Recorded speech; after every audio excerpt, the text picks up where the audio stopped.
Hello friends, कैसे हो आप सब लोग। आई होप आप सब लोग बहुत सही होंगे क्योंकि एसटेट का और सीटेट का नोटिफिकेशन आ गया, एग्ज़ाम की डेट भी आ गई है, तो अब आप लोगों को पढ़ने के लिए मोटिव भी मिल गया होगा।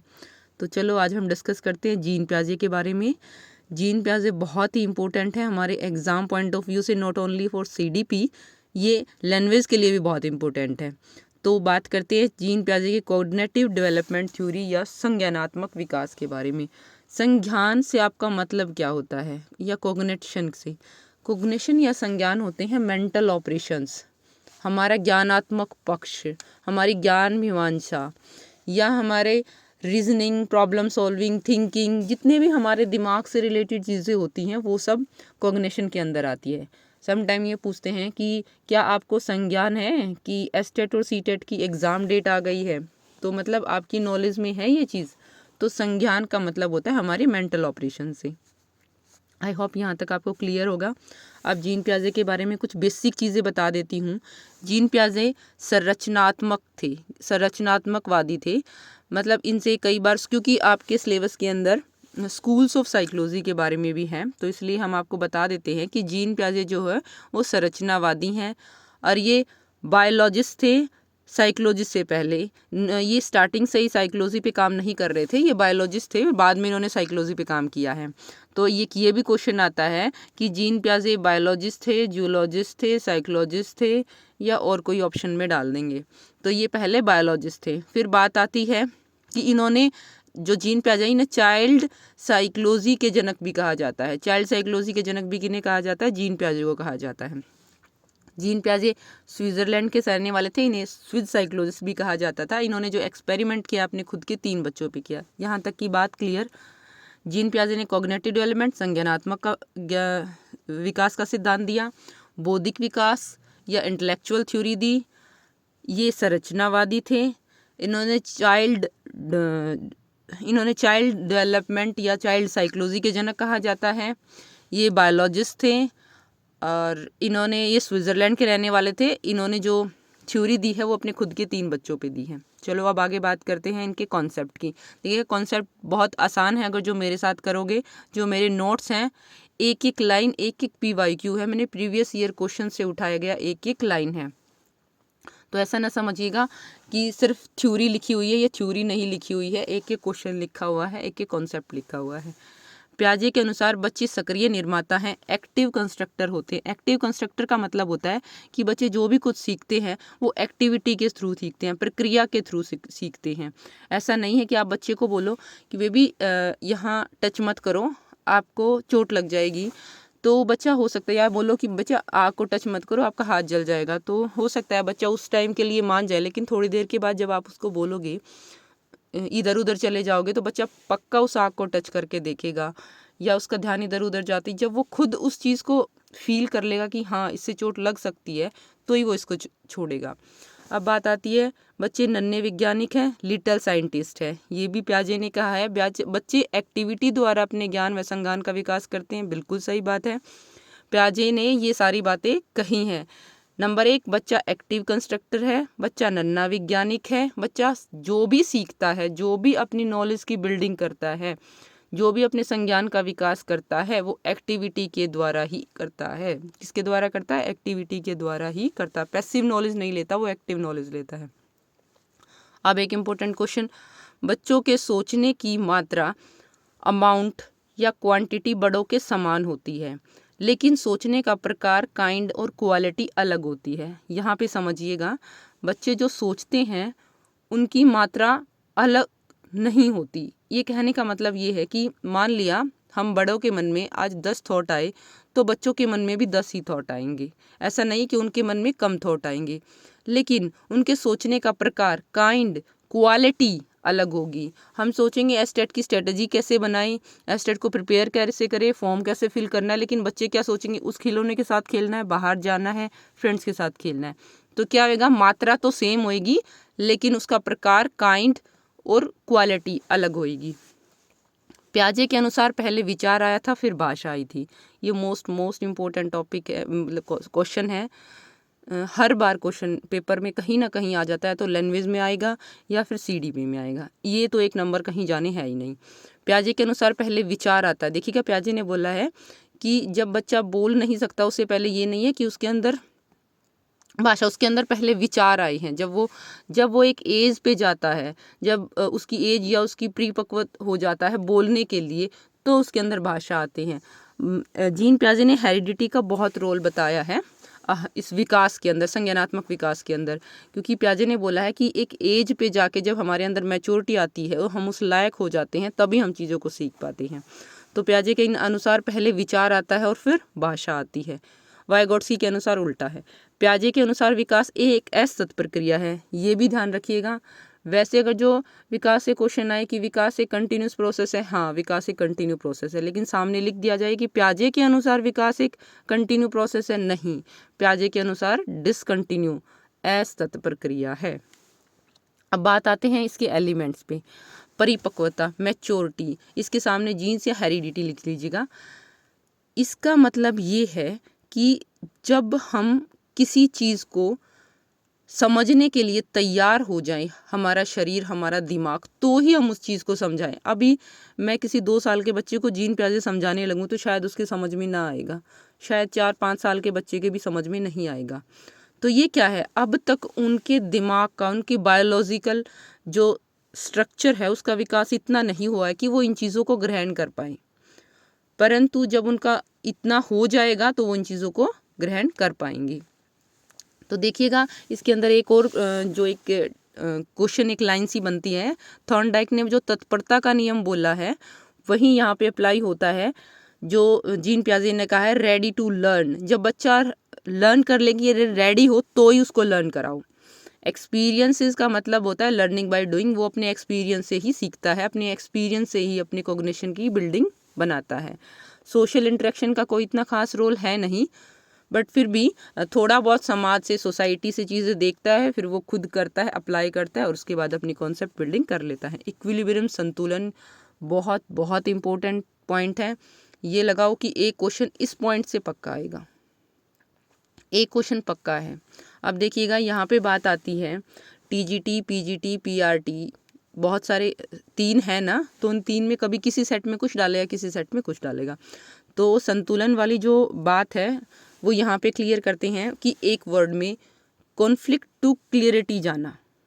संतुलन, कॉन्फ्लिक्ट टू क्लियरिटी जाना मतलब कि द्वंद्व से लेकर क्लियरिटी की तरफ जाना, मतलब चीज़ों को समझने की तरफ जाना, अंडरस्टैंडिंग की तरफ जाना। देखिएगा जब भी हमारे सामने कोई नई सिचुएशन आ जाती है तो हमारे माइंड में कॉन्फ्लिक्ट आ जाता है, क्या है ये, कैसे है, करूँ ना करूँ, देखूँ या ना देखूँ।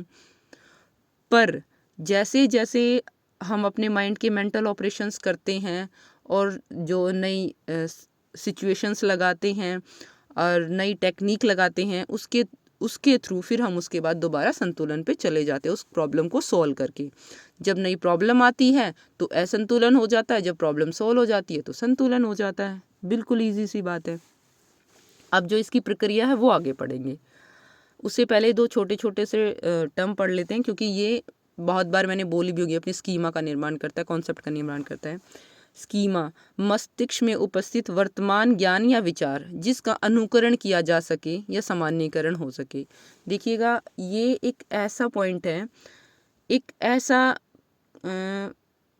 हमारे माइंड के अंदर एक ऐसा ज्ञान जो हम दूसरी सिचुएशन में अप्लाई कर सकें। लाइक मेरे दिमाग में पाठशाला या स्कूल के लेके पहले से ही एक प्रीवियस बिल्डिंग बनी हुई है कि स्कूल ऐसा दिखने में ऐसा होता है, वहाँ पे टीचर्स होते हैं, बच्चे होते हैं, बेंच होते हैं, फ्रेंड्स होते हैं, खेल का मैदान होता है, ये सारी चीज़ें ऑलरेडी है ना मेरे माइंड में, स्कीमा बना हुआ है ना। किसी भी चीज़ को लेके मेरे माइंड में जो कॉन्सेप्ट बना हुआ है उसे स्कीमा कहा जाता है। उसे क्या कहा जाता है? स्कीमा कहा जाता है। और जर्नलाइजेशन का मतलब क्या है? वो इतना क्लियर है कि मैंने एक टाइम पे उसको जो जब सीख लिया तो उसे नेक्स्ट सिचुएशन में, सेम नेक्स्ट सिचुएशन में उसको अप्लाई कर सकूं। जैसे कि मैंने एक स्कूल को देखा तो दूसरे स्कूल का कोई कॉन्सेप्ट अलग नहीं होगा। दूसरे स्कूल के अंदर हो सकता है टीचर अलग होंगे, स्टूडेंट होंगे, लेकिन उनका जो सेम होगा, जो भी स्ट्रक्चर वगैरह होगा वो तो सेम ही होगा ना। स्कूल तो स्कूल ही होता है। या किसी भी पर्टिकुलर चीज़ के बारे में मेरे माइंड में क्या थॉट्स हैं वो स्कीमा होता है। अब आती है स्कीम्स, व्यवहार के संगठित पैटर्न जिसे आसानी से दोहराया जा सके या व्यवहारों का संगठन जिसको दोहराया जा सके। एक ही बात है ये। देखिएगा इसके अंदर ये आता है कि कोई भी वस्तु, कोई भी एक्टिविटी जिसे हम रिपीट करते रहते हैं। मान लिया जाए कि हमें स्कूल जाना है, हमें पता है स्कूल जाने के लिए हमें क्या क्या करना है। उठना है, यूनिफॉर्म लगानी है, अपना लंच बॉक्स, बैग, सब कुछ, वाटर बॉटल लेनी है, बस से स्कूल जाना है, फिर वहाँ पढ़ना है, फिर वापस आना है। ये क्या है, हमारे सेट स्कीम्स होती है, हमारे माइंड में फिट होती हैं। क्या होती है, हमारे माइंड में स्कीम होती हैं। स्कीमा क्या होता है, स्कीमा एक कॉन्सेप्ट होता है। स्कीम एक ऑर्गेनाइज फॉर्म होती है जो उसको बार बार कराती रहती है। उसका स्कीमा एक, ये लगा लीजिएगा, कॉन्सेप्ट है, तो ये इसका व्यवहारिक रूप है। उस कॉन्सेप्ट का व्यवहारिक मतलब उस कॉन्सेप्ट को व्यवहार में लेके आना स्कीमा है। अब यहाँ पे जो क्वेश्चन आता है वो जो आपसे पूछा जाता है वो ऑर्गेनाइज पैटर्न या फिर संगठित पैटर्न से आता है। जो पूछा जाता है, जब ऑर्गेनाइज पैटर्न या व्यवहार का ऑर्गेनाइज नहीं, संगठित पैटर्न बोला जाए तो वो स्कीम्स के अंदर ही आएगा, ठीक है, जिसे दोहराया जाए। अब बात आती है जो हमने संतुलन पढ़ा है, जो हमने यहाँ ये संतुलन पढ़ा है, अब इस संतुलन को कैसे बनाते हैं, इस तो संतुलन की टेक्निक क्या क्या है, अभी देखो बात करते हैं। अनुकूलन, अडप्टेशन। अडप्टेशन एक ऐसी प्रक्रिया होती है जो हमारे अंदर जन्म से होती है। जन्म से, जब से हम पैदा होते तब से अडेप्टेशन हम करते रहते हैं। देखिएगा, अनुकूलन वातावरण के साथ सामंजस्य या एडजस्टमेंट करने की जन्मजात प्रवृत्ति अनुकूलन कहलाती है। जैसे ही बच्चा गर्भ से बाहर आता है उसे रोना होता या डॉक्टर उसको थप्पड़ मार के रुलाते हैं, पहले तो उसे रोने का नहीं पता होता, लेकिन वो जैसे ही उसको मारते उसको पेन फील होता है, एडजस्ट होता है, वो रोने लग जाता है ताकि उसको बंद किया जाए। उसे भूख लगती है, फिर वो रोने लग जाता है, फिर उसको फीड करना सिखाया जाता है, और वो फीड करना ऑटोमेटिक, ये तो उसको ये तो बोलता है बेटा फीड करो, वो मेरी आवाज़ थोड़ा ना समझ रहा है कि हाँ फीड करो, से उसका मतलब थोड़ा ना, वो भूखा है, वो खुद मुंह खोल के भाई हाँ मुझे खाना चाहिए, वो कुछ ना कुछ टेक्निक्स लगा रहा है कि कैसे मेरी भूख शांत हो, तो उसको शक करना सीख जाता है और अपना पेट भर लेता है। फिर जो अडप्टेशन होता है, ये अडप्टेशन वो कैसे करता है, उसकी भी दो टेक्निक है अडप्टेशन की। मतलब जो हमारी एडजस्टमेंट की जो पावर होती है, जन्मजात शक्ति होती है, उसको वो कैसे करता है, अडप्ट कैसे करता है चीज़ों को, वो दो चीज़ों से अडप्ट करता है, एसिमिलेशन और अकोमोडेशन। एक ऐसी प्रक्रिया जिसमें बालक वास्तविकता या समस्या समाधान करने के लिए पूर्व सीखी गई मानसिक प्रक्रियाओं का सहारा लेकर नए ज्ञान का निर्माण करता है या जोड़ता है। तो पूर्व का सहारा लेके नए ज्ञान को जोड़ता है या बिल्डिंग बना देता है, तो वो होता है हमारा आत्मसात्कीकरण, एसिमिलेशन। जब देखिएगा जोड़ना जो वर्ड होता है ना, ये कीवर्ड लगा लीजिएगा इसका, आत्मसात्कीकरण का। यहाँ पे एक हमारा एग्जाम्पल हर बुक्स में होता है जिससे कि हर कोई समझ सकता है। ये क्वेश्चन है, यहाँ पर एक बच्चे ने फर्स्ट टाइम बिल्ली को देखा, और वो कैट क्या थी कि उसने देखा कि हाँ इसके 2 कान हैं, 4 पैर है, एक पूँछ है और छोटी सी सॉफ्ट सी है। मतलब उसको उसके पेरेंट्स ने बताया बेटा ये कैट होती है, ठीक है। तो उसको उस कैट का जो स्कीमा था वो उसने अपने माइंड में सेट कर लिया। फिर उसके बाद नेक्स्ट डे उसने देखा कि जो मैंने कैट देखी थी वो वाइट कलर की थी, नेक्स्ट डे उसे ब्लैक कलर की कैट दिखाई दी। कैसे कलर की कैट दिखाई दी? ब्लैक कलर की कैट दिखाई दी। तो उसने क्या किया, उस ब्लैक कलर की कैट का स्कीमा जोड़ लिया उसके अंदर, कि अपने जो स्कीमा बना हुआ था उसके अंदर एक चीज़ और जोड़ ली कि कैट वाइट नहीं ब्लैक कलर की भी होती है, ठीक है। फिर नेक्स्ट डे उसे क्या हुआ कि एक डॉग दिखाई दिया जो साइज में उससे बड़ा था और आवाज़ भी उसकी उससे अलग थी। तो उस टाइम पे उसने क्या किया, फिर वो डिसइक्विलिब्रियम में आ गया, उसका दिमाग संतुलन बिगड़ गया। ये कौन सी नई चीज़ है, कल तक तो मैं इन चीज़ों पे काम कर रहा था, आज ये कौन सी नई चीज़ आ गई।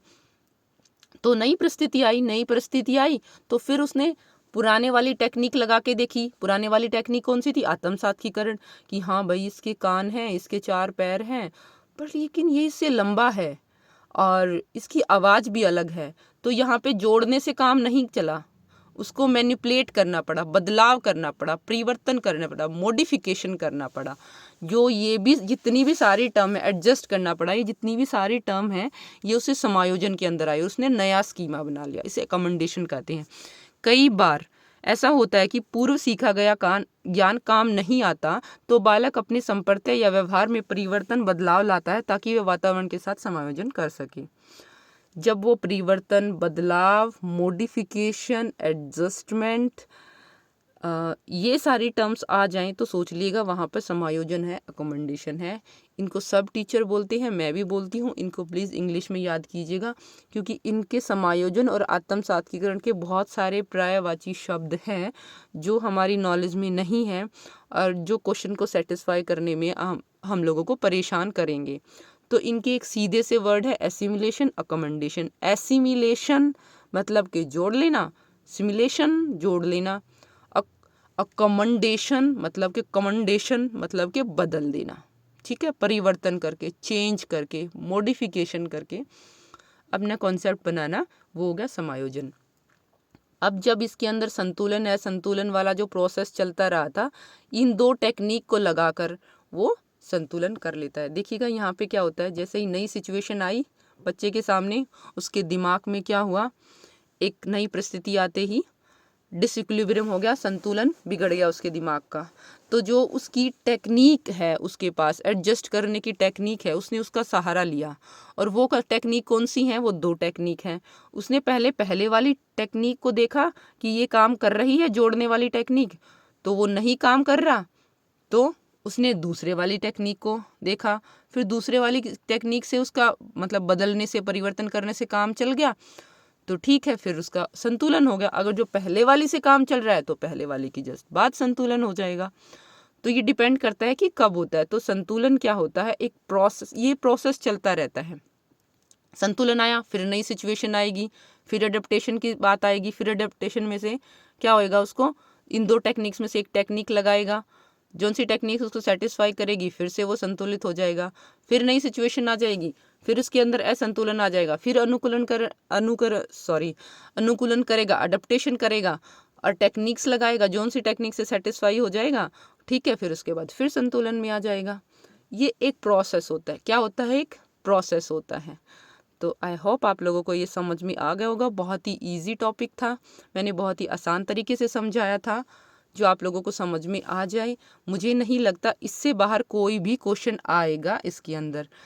अगर जो फिर भी आता है तो अभी इसकी स्टेजेस रहती हैं, उसके अंदर मैं इसको पूरा क्लियर करा दूंगी। पर लेकिन हाँ, कॉन्सेप्ट इससे बाहर कुछ भी नहीं आएगा, और जो स्टेजेस के कॉन्सेप्ट हैं वो मैं स्टेजेस में कराऊंगी। आई होप आपको वीडियो पसंद आई होगी। अगर जो वीडियो पसंद आई है तो लाइक, शेयर, सब्सक्राइब ज़रूर कीजिएगा और कमेंट बॉक्स में लिख के मुझे बताइएगा मैं नेक्स्ट आपका कौन सा टॉपिक आपको क्लियर कराऊं। Thanks for watching, bye.